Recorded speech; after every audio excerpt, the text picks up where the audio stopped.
Hey there, Facebook enthusiasts. If you've been facing the frustrating issue of not being able to send friend requests on Facebook, you're in the right place. In today's video, I'll guide you through a step-by-step process to fix this problem. Let's get started. First things first. Open your Facebook app and log into your account. Once you're logged in, click on the profile at the bottom right corner. Now, scroll down until you find Help and Support and click on it. Now, click on Report a Problem. Then, again click on the Report a Problem. Perfect. You'll see a few options. Choose Include and Report. Great.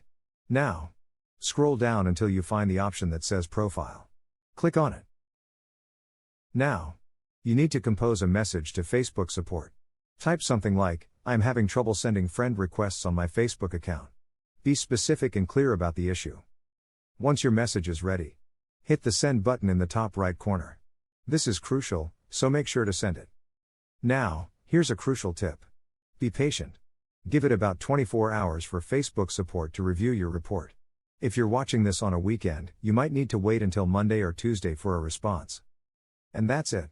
If you found this video helpful, give it a thumbs up and subscribe to our channel for more tech tips and tricks. Thanks for watching.